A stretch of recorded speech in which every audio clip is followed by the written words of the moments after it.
ఓం శ్రీమాత్రే నమః. నమస్కారం అండి. ఎలా ఉన్నారు అందరూ? బాగున్నారా? మీరందరూ ఆనందంగా సంతోషంగా ఉండాలని అమ్మవారిని ఎప్పుడూ కోరుకుంటూ ఉంటాను. ధాత్రితో లక్ష్మీప్రియ క్రియేషన్స్ కి స్వాగతం. 2026 సంవత్సరంలో ఆగస్టు నెలలో 13వ తేదీ గురువారం నుంచి మనకి శ్రావణ మాసం ప్రారంభమవుతున్నది. ఈ శ్రావణ మాసం ఎప్పటి నుంచి ఎప్పటి వరకు ఉంటుంది? శ్రావణ మాసంలో ఎన్ని శుక్రవారాలు వచ్చాయి? ఈ శ్రావణ మాసం యొక్క విశిష్టత ఏమిటి? ఏ దేవీ దేవతల్ని పూజించాలి అన్న విషయాలన్నీ కూడా ఈ వీడియో ద్వారా మనం తెలుసుకుందాం. హిందూ సాంప్రదాయంలో శ్రావణ మాసం విశిష్టమైనదిగా భావిస్తారు. చాంద్రమానం ప్రకారం తెలుగు మాసాలలో 5వ మాసం శ్రావణ మాసం. పౌర్ణమి తిథి రోజున చంద్రుడు శ్రవణ నక్షత్రంలో ఉంటాడు కాబట్టి ఈ మాసానికి శ్రావణ మాసం అని పేరు వచ్చింది. అలాగే స్థితికారుడైనటువంటి శ్రీ మహావిష్ణువు యొక్క జన్మ నక్షత్రం కూడా శ్రవణ నక్షత్రం కాబట్టి శ్రావణ మాసం అని కూడా వచ్చిందని చెబుతారు. ఈ మాసంలో చేసే పూజలు ఎంతో విశిష్టమైనదిగా హిందూ ఆచారాన్ని పాటించేవారు నమ్ముతారు. దేవతలకు ప్రీతికరమైన మాసం శ్రావణ మాసం. లక్ష్మీదేవికి ఎంతో ఇష్టమైన ఈ మాసంలో ప్రతిరోజు ఉదయము సాయంత్రము దీపారాధన చేయటం వల్ల దీర్ఘ సుమంగళి ప్రాప్తంతో పాటు అష్టైశ్వర్యాలు కలుగుతాయని పెద్దలు చెబుతారు. తిథులతో కూడా సంబంధం లేకుండా అష్టమి, నవమి, అమావాస్య రోజుల్లో కూడా పూజలు పండుగలు చేసే మాసం ఈ శ్రావణ మాసం మాత్రమే. అందుకే దీన్ని అత్యంత శుభప్రదమైన మాసంగా భావిస్తారు. ఈ శ్రావణ మాసంలో శివకేశవులను నిష్ఠతో అత్యంత భక్తి శ్రద్ధలతో పూజిస్తారు. శ్రావణ మాసము, శ్రావణ మంగళవారము, శ్రావణ శుక్రవారము, శ్రావణ శనివారము ఇలా ఈ మాసంలో ప్రతిరోజు ఒక విశిష్టతను కూడుకున్నదే. ఈ మాసంలో చేసే పూజలు విశేషమైన ఫలితాలు ఇస్తాయని నమ్మకం. స్థితికారుడైన శ్రీ మహావిష్ణువు ఆయన దేవేరి శ్రీ మహాలక్ష్మికి అత్యంత ప్రీతికరమైన మాసం ఈ శ్రావణ మాసం.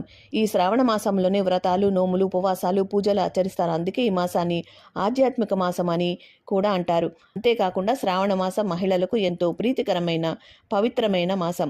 ఎందుకంటే మహిళలు చేసే వ్రతాలు ఈ నెలలో ఎక్కువగా ఉంటాయి. అందుకే ఈ నెలను వ్రతాల మాసం అని, సౌభాగ్యాన్ని అందించే మాసం అని పెద్దలు చెబుతుంటారు. అందుకే పెళ్లిళ్ళు, శుభకార్యాలకు సైతం ఈ మాసం ఎంతో విశిష్టమైనది. ఈ శ్రావణ మాసం శివకేశవులు ఇద్దరికి ఎంతో ప్రీతికరమైనది. ఈ మాసంలో చేసే పూజలు, వ్రతాలు ఎంతో విశేషమైనవి. శివుడికి ఎంతో ప్రత్యేకం. సముద్ర మథనం సమయంలో వెలువడిన హాలాహలాన్ని శివుడు లోక కళ్యాణం కోసం సేవించిన మాసం ఈ శ్రావణ మాసం అని చెబుతారు. అందుకే ఈ మాసంలో శివునికి ప్రత్యేక పూజలు, అభిషేకాలు చేయటం శుభప్రదంగా భావిస్తారు. శివ పూజకు ఎంతో ప్రత్యేకం ఈ శ్రావణ మాసం. ముఖ్యంగా శ్రావణ సోమవారాలు శివుడికి ఆరాధనకు ఎంతో విశిష్టమైనవి, శుభకరమైనవి. ఇక శ్రీ మహావిష్ణువు జన్మ నక్షత్రము శ్రవణ నక్షత్రం కావటంతో ఈ మాసం ఆయనకు కూడా ఎంతో ప్రీతికరమైనది. ఈ నెలలో విష్ణు పూజలు, సత్యనారాయణ వ్రతాలు చేయటం వల్ల శుభ ఫలితాలు కలుగుతాయి. ఇక మహిళలు ఈ మాసం సౌభాగ్యము, కుటుంబ శ్రేయస్సు, సుఖ సంతోషాల కోసం వ్రతాలు, నోములు శ్రావణ మాసంలోనే ఆచరిస్తారు. శ్రావణ మాసంలో వచ్చే మరో ముఖ్యమైన పండుగ వరలక్ష్మి వ్రతం. పౌర్ణమికి ముందు వచ్చే శుక్రవారం రోజున అత్యంత వైభవంగా ఈ వ్రతాన్ని జరుపుకుంటారు. నిష్ఠతో, భక్తి శ్రద్ధలతో ఈ వ్రతాన్ని ఆచరిస్తే అష్టైశ్వర్యాలు, సౌభాగ్యము కలుగుతుందని ప్రగాఢ విశ్వాసం. మాసంలో మంగళవారాల్లో వచ్చే మంగళగౌరి వ్రతం కూడా ఎంతో విశిష్టమైనది. కొత్తగా పెళ్లైన వాళ్లకు తమ 5వ తానం కలకాలం నిలవాలని ఈ మంగళగౌరి వ్రతాన్ని ఆచరిస్తారు. ఈ శ్రావణ మాసం పండుగల మాసం కూడా. ఈ శ్రావణ మాసంలో శ్రీకృష్ణ జన్మాష్టమి, రాఖీ పౌర్ణమి పండుగ జరుపుకుంటారు. ఇవి కాకుండా పెళ్లిళ్ళు, గృహప్రవేశాలు, వ్యాపార ప్రారంభాలు వంటి శుభకార్యాలకు ఈ మాసం అనువైనది. ఈ శ్రావణ మాసం వర్ష ఋతువులో ప్రారంభమవుతుంది. వర్షాలు బాగా కురిసి పంటలు సమృద్ధిగా పడాలని రైతులు వేడుకుంటారు. అంటే ఇక్కడ రైతులు కూడా పూజలు చేస్తారు. ఇంతటి విశిష్టమైనటువంటి శ్రావణ మాసం యొక్క ప్రారంభము, ముగింపు తేదీలు, శుక్రవారాలు ఎన్ని వచ్చాయి, మంగళవారాలు, సోమవారాలు, శనివారాలు ఎన్ని వచ్చాయన్న విషయాలు ఇవి ఇప్పుడు తెలుసుకుందాం. శ్రావణ మాసం ప్రారంభం 2026 సంవత్సరం ఆగస్టు నెల 13వ తేదీ గురువారము పాడ్యమి తిథితో ప్రారంభమై 2026 సంవత్సరం సెప్టెంబర్ నెల 11వ తేదీ శుక్రవారము అమావాస్య తిథితో ఈ శ్రావణ మాసం ముగుస్తుంది. ఈ నెల రోజులు ఉండే శ్రావణ మాసంలో అన్నీ కూడా ముఖ్యమైన పండుగలేనండి. అయితే ఇందులో ముఖ్యంగా ఆడవాళ్లు ఎదురు చూసే వ్రతమే వరలక్ష్మి వ్రతం.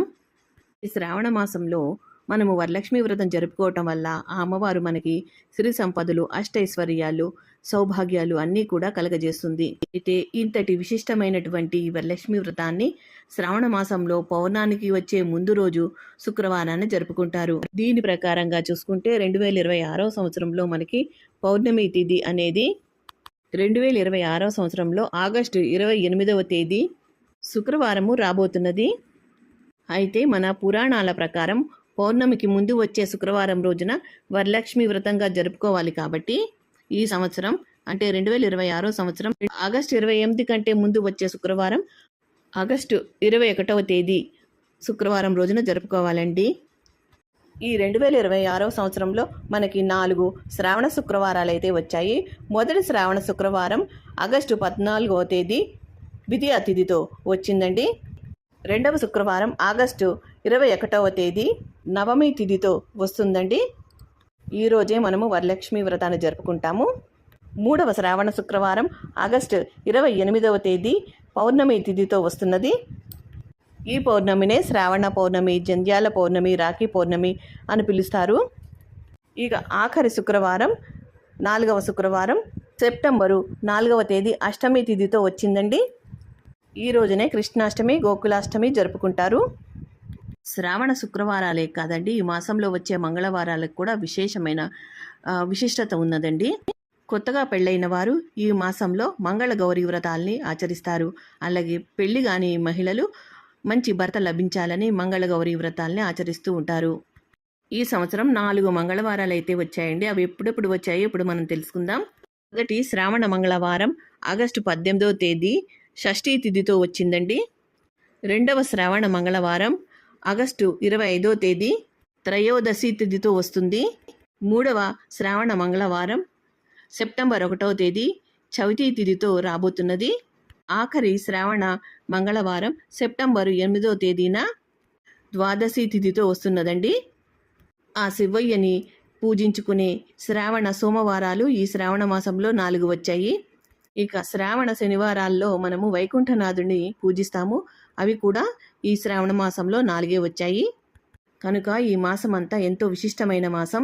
ఈ మాసంలో మీకు ఎన్ని రోజులు కుదిరితే అన్ని రోజులు, ఎన్ని వారాలు కుదిరితే అన్ని వారాలు ఆ స్వామి అమ్మవారిని పూజించి వారి సౌభాగ్యము, అష్టైశ్వర్యాలు, సకల సౌభాగ్యాలు కలగాలని కోరుకుంటున్నాను. ఈ వీడియో మీకు ఎంతో కొంత ఉపయోగపడితే మీ బంధుమిత్రులకి షేర్ చేయండి. అలాగే ఈ వీడియో కనుక నచ్చితే తప్పకుండా లైక్ చేసి సపోర్ట్ చేయండి. మీరు లైక్ చేయడం వల్ల మా వీడియోలు మరికొద్ది మందికి రీచ్ అవుతాయి. తెలియని వాళ్ళు ఈ పూజల గురించి తెలుసుకుని వారు కూడా పూజలు చేసుకుంటారు కదండి. అందుకని తప్పకుండా లైక్ చేసి సపోర్ట్ చేయండి. మా వీడియోలు మొదటిసారి చూస్తున్నట్లయితే తప్పకుండా సబ్స్క్రైబ్ చేసుకోండి. అప్పుడే మేము చేసే వీడియోలు మీకు నోటిఫికేషన్ రూపంలో వస్తాయి. మా వీడియోని మీరు మిస్ కాకుండా చూడగలుగుతారు. ఈ వీడియో కనుక నచ్చితే తప్పకుండా లైక్ చేసి షేర్ చేస్తారని కోరుకుంటున్నాను. మరో మంచి వీడియోతో మళ్ళీ కలుస్తాను. నమస్కారం. ఉంటానండి. సర్వే జన సుఖినో భవంతు. స్వస్తి.